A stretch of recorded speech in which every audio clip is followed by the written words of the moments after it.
नमस्कार दोस्तों, मैं आप सभी के लिए एक और नई कहानी लेकर अपने चैनल पर आ चुका हूं। आज यह कहानी होने वाली है भगवान श्री जगन्नाथ जी की कहानी। यह बहुत ही रोचक कहानी होने वाली है। यह कहानी पुरी के जगन्नाथ भगवान की कहानी होने वाली है। इस कहानी में मैंने बताया है कि भगवान श्री जगन्नाथ स्वामी जी की रथ यात्रा के बारे में। यह कहानी बड़ी ही मजेदार कहानी होने वाली है। आप सभी लोग यह कहानी ध्यानपूर्वक सुनिए।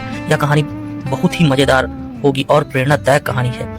अगर यह कहानी आप सभी को अच्छी लगे तो मेरे वीडियो को लाइक करें और चैनल को सब्सक्राइब करें। चलिए मैं कहानी शुरू करने जा रहा हूँ। यह कहानी आप लोग सुनिए। अगर आप सभी को यह कहानी अच्छी लगे तो अपनी राय कमेंट में मुझे बताइए। धन्यवाद। चलिए कहानी शुरू करते हैं। भगवान जगन्नाथ जी की कहानी बहुत ही रोचक होने वाली है, इसीलिए मैं आप सभी से हाथ जोड़कर निवेदन करना चाहता हूँ कि प्रेम से एक बार भगवान जगन्नाथ स्वामी जी का नाम लेकर उनका जयकारा लगाएं। भगवान जगन्नाथ स्वामी जी की जय।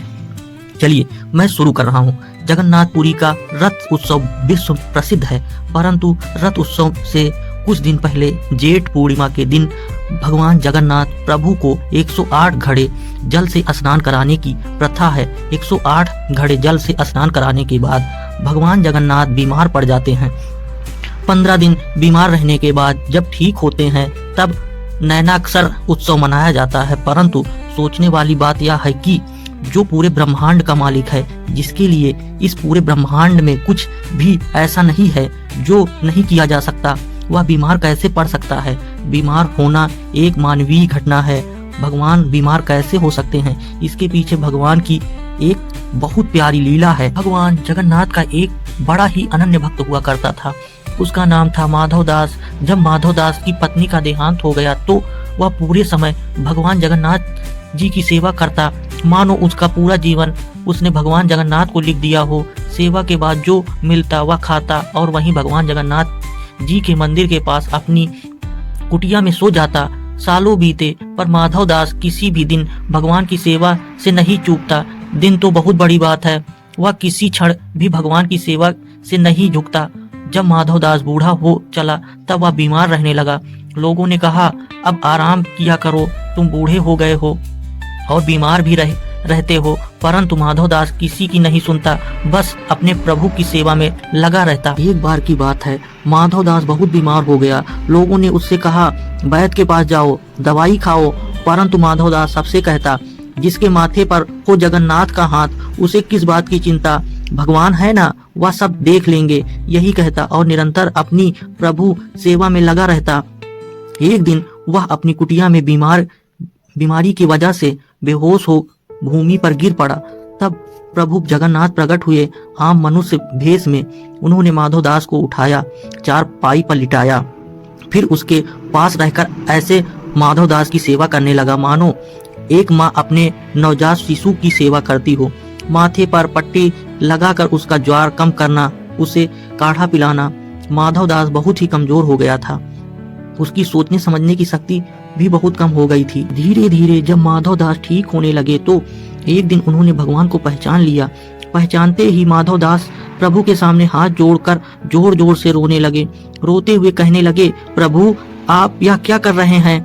मैं आपका भक्त हूँ, मैं आपका दास हूँ, आप मेरी सेवा क्यों कर रहे हैं प्रभु? अपने भक्त के आंसू भगवान श्री हरि ने पोंछ कर उन्हें अपने हृदय से लगा लिया। प्रभु के हृदय में लीन होकर फिर कौन सा आस और कौन सी लालसा बाकी रह जाती है। माधव दास को जीवित होते हुए इस धरती पर साक्षात वैकुंठ का अनुभव हो रहा था। प्रभु ने उसके पीठ को सहलाते हुए उसे चुप कराया। सुबकते हुए माधव दास ने श्री हरि से कहा, हे प्रभु, हे परमा आनंद, हे परमात्मा, आप तो त्रिलोक के स्वामी हैं, आप ही नारायण हैं, इस पूरे ब्रह्मांड के मालिक हैं। आपकी इच्छा से तो यह बीमारी क्षण भर में नष्ट हो सकती थी, तो आपने मेरी सेवा करने के स्थान पर मुझे पूर्ण स्वस्थ क्यों नहीं किया? भगवान ने मुस्कुरा कर कहा, माधव दास से कहा, हे प्रिय, कर्मों का फल तो भोगना ही पड़ता है। कर्म का चक्र ही नियति है। यदि मैं तुम्हें अभी तुम्हारी पीड़ा से मुक्त कर दूं तो आगे चलकर मैं तुम्हें यह कष्ट भोगना ही पड़ेगा। संसार में जो भी कर्म होते हैं उसके निश्चित कर्म फल भी होते हैं। सृष्टि ऐसे ही चलती है। फिर भगवान कहते हैं, तुम्हारे कर्मों के अनुसार ही मैंने तुम्हारी सेवा की है। तुमने जितनी मेरी सेवा की है उसका कोई मोल नहीं है। भगवान भी भक्त के प्रेम के भूखे होते हैं। एक यही भाव भगवान को सबसे प्रिय है। तुम्हारा प्रेम तुम्हारे लिए सेवा हो सकता है, तो जब तुम्हें सेवा की आवश्यकता है तो मेरा प्रेम भी तुम्हारे लिए सेवा हो सकता है। हे मेरे प्रिय माधवदास, तुम्हारे कर्मों का फल तो अवश्य मिलेगा, पर तुम्हारी भक्ति से मैं इतना प्रसन्न हूँ कि तुम्हारे बचे हुए कष्ट अब मैं अपने ऊपर ले लेता हूँ। अब मैं तुम्हारी यह पीड़ा यही अंत करता हूँ। तुम्हारे 15 दिन का ज्वार जो शेष है वह मैं अपने ऊपर लेता हूँ और तुम्हें स्वस्थ शरीर प्रदान करता हूँ। भगवान के ऐसा कहते ही माधवदास स्वस्थ हो गए। इधर मंदिर में जेठ पूर्णिमा के अवसर पर भगवान को 108 घड़े जल से नहलाया जा रहा था। नहलाने के उपरांत भगवान का विग्रह जोर से तपने लगा और 15 दिन तक तपता रहा। तब तक मान्यता है कि जो भी भक्त की पीड़ा प्रभु हरते हैं, उन्हीं कारणों से वे 15 दिनों तक बीमार रहते हैं और उनका कलक 108 घड़े जल से लगता है। धन्य है वो 108 घड़े जल जो प्रभु की लीला के अंग हैं। प्रभु की लीला अपार है।